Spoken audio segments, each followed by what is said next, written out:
기뻐 호산나 외치네. 주 메시아를 완호하네.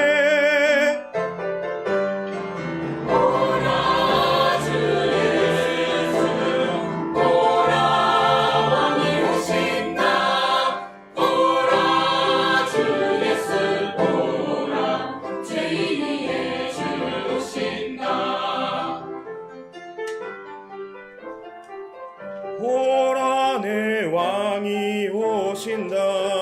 보라 메시아 오신다. 주 십자가를 지시고 그 능력으로 살리라.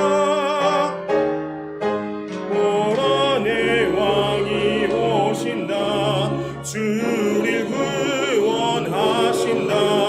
죽음과 죄악 이기고 주 하나님 나라 여신다. 보라 주 예수 보라 왕이 오신다.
여러분들 아멘 타이밍을 놓치셨죠? 우리 다 함께 아멘으로 하다갑시다. 아멘. 예, 사망 권세 이기시고 다시 사신 우리 주님께 큰 박수로 하나님께 영광 돌리겠습니다.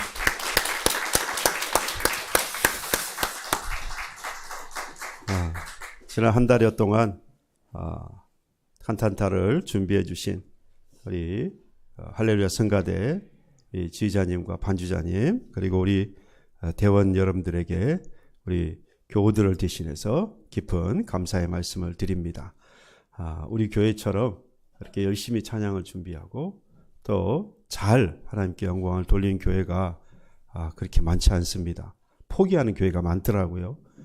저에게 그래서 묻습니다. 성가대 활동이 어떻느냐. 지휘자님을 비롯해서 교우들이 성가대원들이 참 열심히 하신다. 다만 기도를 좀 덜 하셔서 조금 아쉽다. 열심히 하시는데 감사한 것은 부족한 상황도 여건도 사실 교회가 잘 마련해 드리지 못하고 여러 가지 부족한 환경인데 정말 기쁜 마음으로 또 하나님만 바라보면서 찬양하시는 우리 할렐루야 성가대, 다시 한번 우리 교우들을 대표해서 대신하여서 감사의 말씀을 드리고, 앞으로도 찬양하는 일이 있어서 힘써 하나님을 찬양하고 경배하는 일에 앞장서가는 우리 할렐루야 성가대가 되시기를 바라고, 우리도 모든 교우들이 함께 한마음 되어서 항상 하나님을 찬양하는 귀한 은혜가 있기를 주님의 이름으로 축복합니다. 예, 십자가를 지시고 죽으신 예수께서 약속하신 대로 제3일 만에 부활하신 이 아침입니다. 죄와 사망의 모든 권세를 다 이기시고 승리하신 우리 사랑의 주님, 이 기쁨이 오늘 모인 여러분들과 여러분들 가정에 항상 충만하기를 주님의 이름으로 축복합니다. 기독교 역사에 있어서 가장 기쁜 날이 언제냐라고 하면 역시 예수 탄생하신 날이겠고, 그리고 예수께서 부활하신 바로 이 날이겠습니다. 그래서 평소에 교회 다니지 않던 사람들도 성탄이라든지 성탄절이나 부활절이 되면 교회를 찾습니다. 그만큼 의미가 큰 날이다 라고 할 수 있겠죠. 그런데 이 예수 나심과 그리고 예수 나심과 그리고 이 예수 부활하심에 대한 의미가 세월이 갈수록 점점 퇴색해지는 것 같아서 참 마음이 안타깝습니다. 세상은 그렇다고 치더라도 세상과 함께 예수 믿고 오늘을 살아가는 성도 역시 그 예수 나심과 부활하심의 의미가 함께 퇴색해 가는 것이 아닌가 라는 마음에서 좀 안타까운 마음이 있는데요. 그래서 예전에 저도 어렸을 때 신앙생활 해보면 다른 때는 몰라도 이 성탄을 앞두고 또는 부활절을 앞두고 특별히 경건의 생활을 더 했던 그런 기억들이 있습니다. 그런 모습들이 결국에는 의미를 다시 깊이 새기는 시간이 되어질 것인데, 그런 시간들을 자꾸 놓치고 있는 것이 아닌가. 여러분들 다음 이제 곧 지나면 얼마 지나면 예수 나심의 날이 오십니다. 그죠? 그 날이 옵니다. 눈 깜짝할 사이에 벌써 석 달이 지났잖아요. 분명히 눈 깜짝할 사이에 이제 예수 나셨습니다. 그래서 성탄을 축하할 건데, 그때 주님의 나심을 다시 한번 깊이 새길 수 있는 그런 시간들을 교회와 함께, 우리 믿음의 공동체와 함께 여러분의 가정에서 함께 꼭 의미를 되새길 수 있는 시간을 가지시기 바랍니다. 이것이 바로 우리의 기독교 또는 우리 신앙생활을 앞으로도 좀 더 하나님 원하시는 모습으로 살아갈 수 있는 좋은 기초가 되어집니다. 항상 우리가 그런 신앙생활을 해야 되겠지만 이런 특별한 기회, 이 특별한 날에 더욱더 우리가 그런 마음을 힘쓸 때, 그런 마음으로 힘쓸 때에 우리의 신앙이 조금씩 더 주님 앞으로 또는 주님이 원하시는 신앙으로 성장해 갈 줄로 믿습니다. 언제든지 주님을 향해서 바라는, 주님을 향하여 여러분들의 신앙이 이런 기회를 통해서 더 주님께 가까이 나아가기를 주님의 이름으로 축복합니다. 예, 나의 영혼에 대한 관심이 사라지고요, 육체의 일을 도모하고 육체를 향한 육체의 삶에 대해서 마음과 열정을 쏟고 있는 이 시대입니다. 다시 한번 예수를 통한 구원과 사랑, 이러한 것보다 내 삶 또는 내 가정을 위하는 삶, 이러한 것에서 다시 한번 돌이킬 수 있는 이 기회가 되시기를 바라고요. 세상 사람들은 그렇다고 할지라도 예수의 소망과 예수 부활하심으로 오늘 소망을 삼고 살아가는 저와 여러분들이 그 어느 때보다 기쁘고 즐겁고 감사하는 날이 되시기를 바랍니다. 그래서 제가 작년에도요, 우리만이라도 이 부활의 기쁨을 함께 나누자. 그래서 서로 축하합시다라고 해서 이 축하의 인사를 나눕시다라고 했습니다. 어린아이들이 학교만 가도 여러분들 전화해서 축하한다 그러잖아요. 이렇게 기쁜 날 우리가 축하하는 것이 마땅하지 않겠습니까? 우리 옆에 분들에게, 앞뒤 있는 분들에게 축하합시다. 축하합니다. 당신을 위해 예수께서 부활하셨습니다. 축하합니다. 예, 오늘도 돌아가시면서 축하의 인사를 다시 한번 나눌 수 있기를 바랍니다. 예, 항상 예수 나신과 부활하심의 의미를 다시 생기고 기뻐하고 감사할 수 있는 저와 여러분 되기를 간절히 소망하고요. 지난 한 주간의 고난주간 특별 새벽 기도회를 우리가 함께 가졌습니다. 하나님께서 특별히 저에게 주시는 은혜가 있었어요. 그래서 오늘 그 말씀을 가지고 함께 나누어 보려고 합니다. 부활하신 예수를 만난 사람들, 지난 우리 한 주간 부활하신 이후에 주님께서 40일 동안 이 땅에 머무시면서 많은 사람들을 만나셨습니다. 그 만나셨던 사람들의 모습이 어떠했는지, 그리고 그 만난 사람들에게 예수께서 뭐라고 말씀하셨는지 우리가 지난 한 주간 고난주간 특별 새벽 기도를 통하여서 우리가 함께 보았는데요. 제가 보니까 이 부활하신 예수님을 만났는데도 불구하고 당시에 살았던 예수를 따랐던 주로 그 제자들, 그리고 많은 따랐던 그 예수를 따랐던 사람들, 이런 사람들이 여전히 두려움과 근심과 그리고 의심 가운데에서 살아가고 있었고, 또 죽은 자 가운데에서 이미 살아나신 예수를 찾고 있는 그런 모습들을 우리가 볼 수 있었습니다. 그런데 그 모습이 그들의 모습이었느냐, 그들만의 삶이고 그들만의 모습이었느냐라고 생각해 봤을 때 제 마음속에는 그들과 내가 별로 다르지 않구나. 분명히 예수께서 이 땅에 인간의 몸을 입고 오셨고 33년의 삶을 사시다가 마지막 모든 인간의 죄를 대신 지시고 십자가에 지고 죽으셨고, 그리고 사흘 만에 부활하시리라 약속하신 그 주님께서 분명히 부활하셨는데, 오늘을 살아가는 내가 정말로 그 부활하신 주님을 바라보고 살아간다라고 고백하는 내가 정말 부활하신 주님으로 인하여 거기에 합당한 삶을 살고 있는가라고 질문해 보았을 때는 지난 주간 한 주간 돌아보면서 예수께서 만났던, 부활하신 예수께서 만났던 그들의 삶 모습과 제가 다르지 않더라는 겁니다.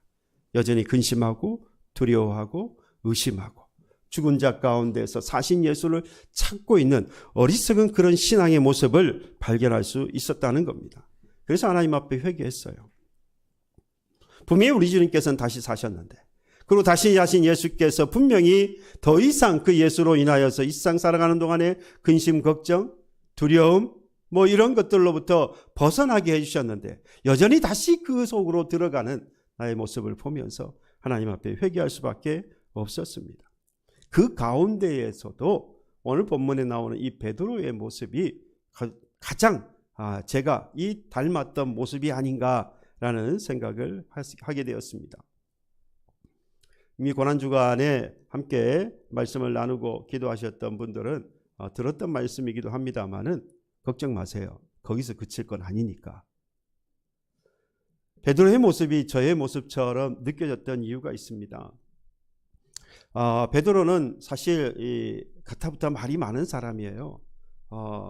대단한 예수님을 따라다니면서 대단한 열정을 보인 만큼이나 또 상대적으로 큰 실패를 경험했던 사람이기 때문에 베드로에 대해서는 긍정적인 부분과 부정적인 부분에 있어서 극명하게 차이가 나서 이 베드로를 이야기할 때마다 참 여러 가지 가타부타 말이 많습니다만은 분명한 사실 한 가지는 있습니다. 예수님을 향하였던 그의 사랑과 열정만큼은 그 누구도 따라갈 수 없었다는 것이죠. 처음 예수를 따라갈 때에 그는 그의 생업을 포기했다. 그의 생업을 버리고 예수를 따라갔습니다. 여러분, 생업을 포기했다, 자신의 어부의 삶을 포기했다, 아니 여부로서의 해야 할 일들을 놔둬버리고 예수를 따라갔다. 그 말은 결국 가족을 책임져야 할 생업을 뭐 한 겁니까? 포기했다는 말이죠. 그 말만 보면 왠지 무책임한 사람처럼 보이지 않습니까? 분명히 보살펴야 할 가족이 있는데 자기의 성읍을 포기해버리고 예수를 따라갔다. 야, 어떻게 자신의 가족을 내버려두고 그럴 수 있느냐? 왠지 무책임하게 보이지도 모르겠습니다만은 분명한 사실은 예수를 향한 그의 사랑과 열정만큼은 분명히 대단했다라는 겁니다. 이뿐 아닙니다. 제자들이 갈릴리 바다를 건너갈 그때에 풍랑을 만났습니다. 풍랑을 만난 가운데에서 예수께서 그들을 찾아오시는 것을 보고 이 베드로가 그 물에 뛰어들었습니다. 물론 주께서 오라고 하실 때에 뛰어든 것이지만 잘못하면 죽는 거예요. 그럼에도 불구하고 그 물에 뛰어들었고 그 베드로는 인류 역사상 처음 이후에도 물 위를 걸었던 유일무이한 사람이 되었습니다. 물 위를 걸어보셨습니까? 간혹 보면 TV에서 게임으로 물 위를 막 걸어가는 것을 보기도 하는데요. 그건 보니까 밑에다 뭘 깔아놨더라고요. 예. 그리고 그 위를 막 뛰어가요.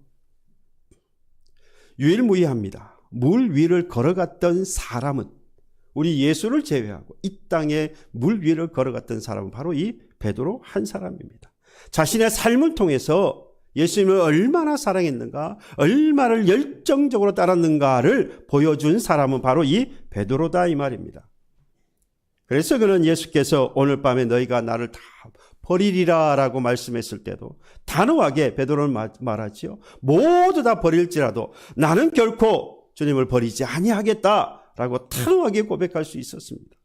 하지만 바로 그 밤에 이 베드로는 예수님을 3번이나 부인하게 되죠. 그날 밤에 예수께서 감난산에서 체포되십니다. 재판을 받기 위해서 예루살렘으로 끌려갑니다. 베드로는 이 상황을 멀찍이서 다 바라보았습니다. 그저 볼 뿐이었어요. 심지어 어린 소녀가 와서 너도 그 당이다 라고 말했을 때에 이 베드로는 예수를 부인하고 심지어 저주하기까지도 했습니다. 그때 닭이 울었죠. 여러분, 이전에는 우리가 바로 이 예수를 위해서 나의 가진 모든 것들을 포기할 줄 알았던 사람이었습니다. 제가 저를 보니까 그래요. 처음 예수께서 나를 부르셨을 때 나의 모습은 정말 내 삶을 돌아보지 않고 오직 그 예수만 바라보고 예수를 향한 열정과 사랑이 이 베드로에 비교해도 뒤처지지 않겠다라고 생각할 만큼 그런 저의 신앙 생활이었던 것을 봅니다. 나를 위해서 십자가에 죽으신 예수를 바라보면서 한없이 눈물 흘릴 줄 아는, 회개할 줄 아는 그런 신앙인이었습니다. 그 은혜와 사랑이 너무나도 감사하고 갚을 길이 없어서 2렙돈을 드리는 바로 그 여인의 심정으로 나의 시간도 드리고 나의 물질도 드리고 아낌없이 때로는 가족보다도 더 예수를 생각하고 더 예수를 위해서 살아갔던, 또는 그렇게 살려고 노력했던 바로 그때가 분명히 있었습니다. 나를 위해서 죽으신 주를 위해서라면 내 목숨도 아깝지 않다라고 믿음을 가지고 미전도 종족에게까지 그들이 복음을 받아들일지 안 받아들일지 모르지만 주님께서 주신 그 믿음을 가지고 복음 가지고 나아갔다가 실제로 죽는, 목숨을 잃는 그런 경우도 얼마나 많습니까? 하지만 여러분, 원망하지 않는 거예요. 그럼에도 불구하고 하나님 앞에 불평하거나 원망하지 않습니다. 오히려 순교자의 반열에 들었다라고 하는 그 기쁨 때문에 하나님께 도리어 영광을 돌려요. 세상에 그런 일이 어디 있습니까? 가장 귀한 그 목숨을 잃어버렸는데 그럼에도 불구하고 나를 이 반열에 들게 하셨다라고 하는 믿음을 가지고 하나님께 영광을 돌리고 감사하고 기뻐한다는 것. 우리에게도 그런 신앙이 있었어요. 그런데 우리가 언제부턴가 바로 그 주님으로부터 조금씩 멀어집니다. 예배에 충실하지 못하고 기도의 골방이 사라집니다. 입가에 끊임없이 흘렀던 찬송이 어느 순간인가부터 자꾸만 그쳐가고 하나님 앞에 드렸던 그 아름다운 예물이 점점 줄어갑니다. 교회와 믿음의 공동체를 위해서 헌신하고 봉사했던 그러한 삶이 사라지고 어느덧 뒷짐을 지고 교회에 오기 시작합니다. 앉으면 주를 찾고 일어서면 주를 부르짖었던 바로 그때가 있었는데 이게 지나가고 이제는 앉으면 원망하고 일어서면 불평합니다. 우리는 베드로처럼 예수를 분하지 않았다라고 말합니다만은 정말로 그럴까요? 여러분, 베드로처럼 입술로 내가 예수를 모른다, 예수를 저주하는 자가 아니라고 할지라도 우리의 삶을 돌아보면 이와 다를 바가 없어 보입니다. 예배에 충실하지 못하고 기도의 골방이 사라지고 입가에 흘렀던 이 찬송이 그치고 하나님 앞에 드렸던 정성스러운 예물이 사라지고 헌신과 봉사의 삶이 사라지고 원망과 불평이 늘어났다면 여러분, 예수 십자가의 그 은혜와 부활의 은혜를 잊어버린 것이고요. 이것은 바로 베드로처럼 예수를 부인한 것과 그리고 하나님을 저주한 것과 다를 바가 없다는 겁니다. 예수를 향한 사랑과 열정이 식어서 예수를 더 이상 따르지 않는 겁니다. 그러니까 크든 작든 간에 사실 우리는 베드로와 같이 이미 다 실패한 경험이 있는 사람들이에요. 여전히 실패하는 가운데 살아가고 있을지도 모릅니다. 그런데 이렇게 실패해버린 이 베드로에게 주님께서 오늘 찾아오셨어요. 오늘 15절에 말씀합니다. 그들이 조밥 먹은 후에 예수께서 시몬 베드로에게 이르시되 요한의 아들 시몬아, 네가 이 사람들보다 나를 더 사랑하느냐. 이 말을 들었던 베드로의 심정이 어땠을까요? 마치 저에게 말씀하시는 거예요. 요한의 아들 시몬아, 네가 이 사람들보다 나를 더 사랑하느냐. 주께서 저에게 만약에 이 말씀을 물었다고 한다면 아마 베드로의 심정도 이러했을 거예요. 절대로 기쁘지 않았을 거예요. 심장, 폐부가 찢어지는 그런 아픔을 느꼈을 겁니다. 예수를 부인하고 저주했던 자로서 차라리 책망을 들었으면 속이 편하겠는데 예수께서 네가 이 사람들보다 나를 더 사랑하느냐 물었을 때에는 차라리 나를 책망해 달라고, 네가 나한테 어떻게 그럴 수가 있느냐고, 내가 너를 얼마나 사랑했는데 어떻게 나를 배신할 수 있느냐고, 다시는 내 앞에 나타나지 말라고. 예수께서 그렇게 말씀해 주시면 차라리, 그렇게 책망을 받으면 차라리 낫겠어요. 그러나 주님께서 그렇지 않습니다. 네가 이 사람들보다 나를 더 사랑하느냐? 사랑하느냐고 물으시는 것은요, 들을 때에 숨이 멎는 것 같고 심장이 찢어지는 것 같은 고통스러운 그런 질문이었습니다. 그때가 생각나잖아요.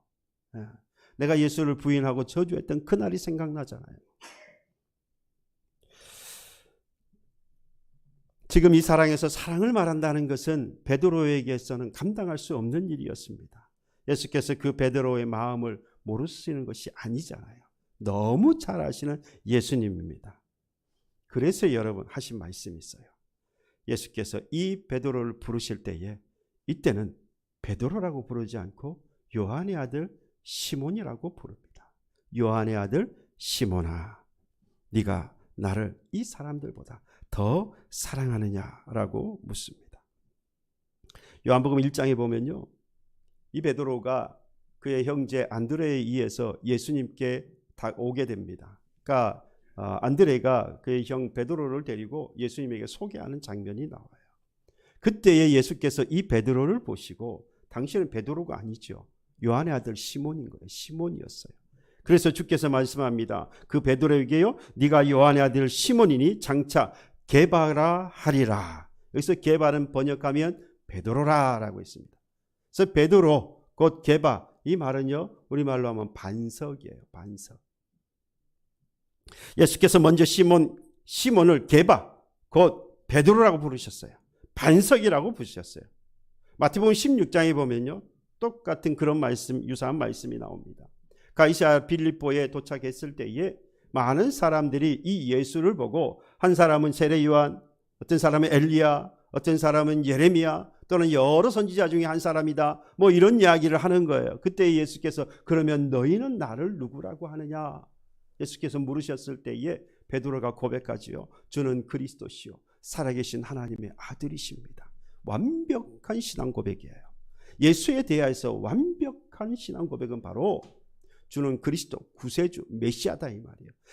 그러나 그분은 살아계신 하나님의 아들, 그저 하늘에 계신 분이 아니라 이 땅에 오셔서 우리와 함께 하시는 바로 그 살아계신 하나님이십니다라고 믿음의 고백을 하는 거예요. 그때에 우리 예수께서 이 시몬에게, 이 베드로에게 말씀합니다. 바요나 시몬아, 네가 복이 있도다. 그러니까 시몬이라고 부르죠, 그렇죠? 옛사람의 이름을 부르는 겁니다. 그런데 이를 네게 알게 한 이는 혈육이 아니요 네가 지금 요한의 아들 시몬이지만 이를 알게 한 것은 육신의 부모를 통해서 또는 혈육을 통해서 배워서 아는 게 아니에요. 하늘에 계신 내 아버지시니라. 아버지께서 너에게 이 믿음을 주셨다. 또 내가 내게 이르노니 너는 베드로라. 이제 시몬이 아니에요. 뭐라고요? 베드로라. 개바라. 반석이라. 내가 이 반석 위에 내 교회를 세우리니 음부의 권세가 이기지 못하리라. 아멘입니까? 예, 예수께서 먼저 시몬을 베드로라고 부르셨어요. 반석이라고 부르셨어요. 이 베드로는요, 음부의 권세가 넘볼 수 없는, 악한 영들이 넘볼 수 없는, 넘어뜨릴 수 없는 반석과 같은 믿음의 소유자로 하나님이 세워주신 것이죠. 그랬던 베드로가 예수를 부인한 후에는요, 이제는 베드로 곧 반석이라고 불릴 자격이 사라져버렸어요. 그래서 지금 베드로를 반석이라 부르지 않으시고 예수님께서 그를 뭐라고 부르십니까? 요한의 아들 시몬이라고 부르고 있는 겁니다. 그러니까 그는 옛날 고기를 잡던 그 요한의 아들 시몬으로 다시 돌아가 버린 겁니다. 풍랑이를 걷던 베드로, 주를 떠나도 나는 주를 떠나지 아니하겠다라고 장담했던 베드로, 주는 그리스도시요 살아계신 하나님이라고 고백했던 그 베드로, 말고의 귀를 잘라서까지라도 예수님을 지키려고 했던 바로 그 베드로가 이제 옛날 그 시몬으로 고기를 잡던 그 어부로 다시 되돌아가고 말았습니다. 예수를 모른다고 부인하고 저주하다가 모든 것을 다 잃어버렸어요. 그런 베드로에게 여러분 지금 필요한 게 뭘까요? 뭐가 필요할까요? 예수님은 너무 잘 알았어요. 예전으로 삶으로 돌아가 버린 시몬으로, 요한의 아들 시몬으로 돌아간 그 베드로에게 지금 필요한 것은 무엇이었느냐?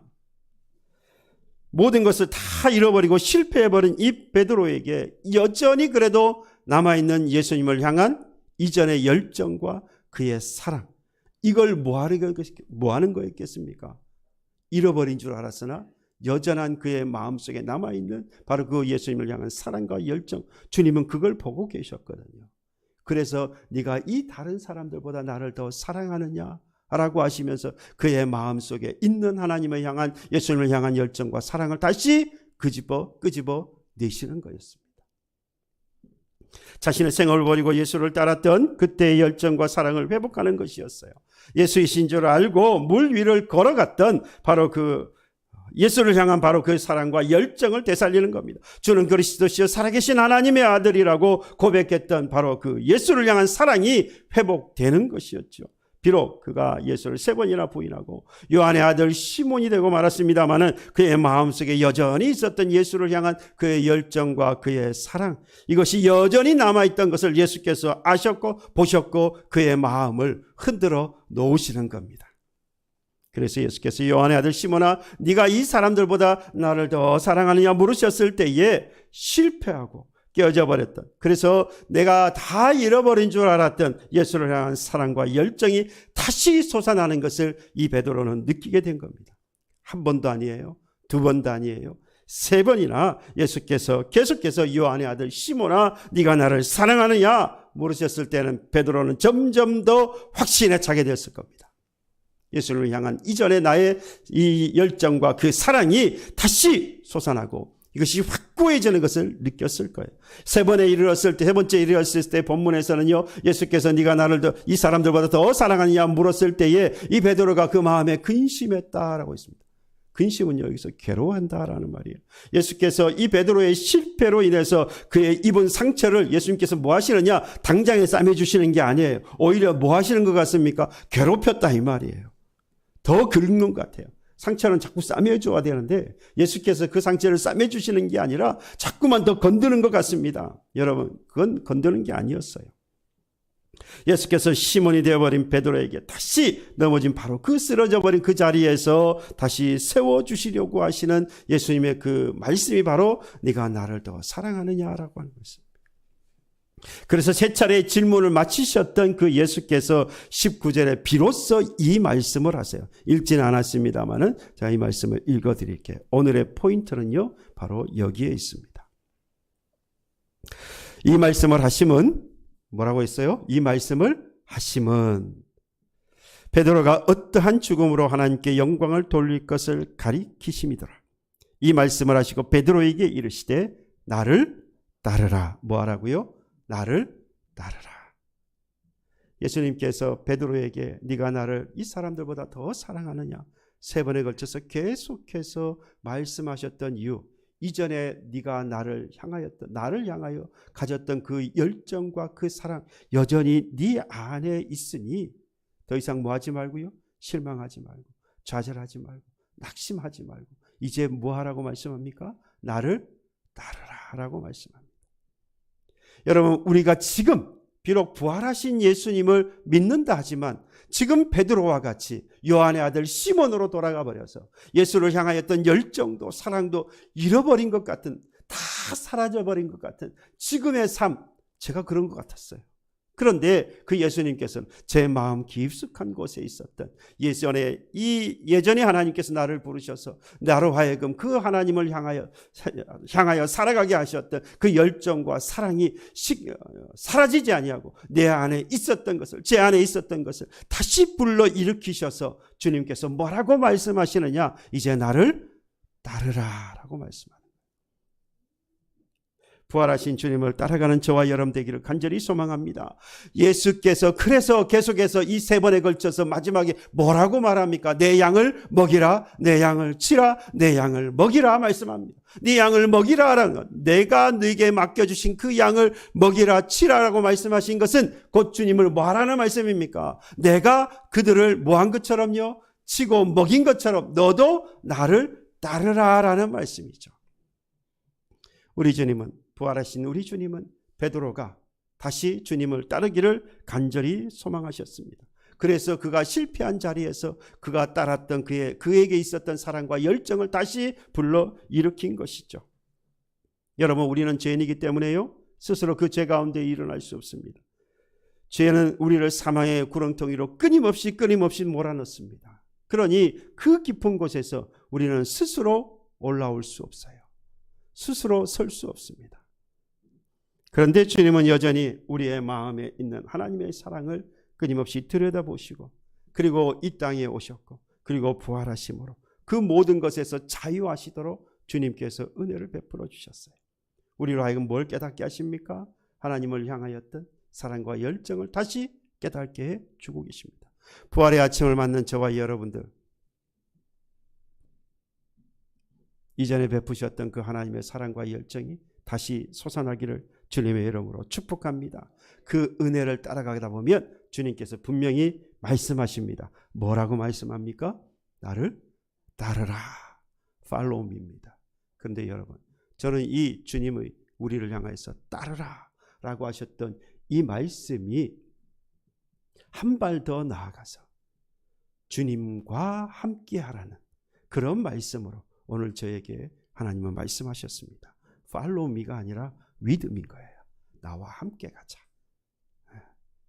주님을 따라가기만 하는 그런 사람이 아니라 주님이 따르라라고 말씀하셨을 때는 우리로 하여금 주님께서 내가 너와 함께 함으로 나와 뭐 하자는 거죠? 함께 가자. 이게 뭐죠? 동반자입니다.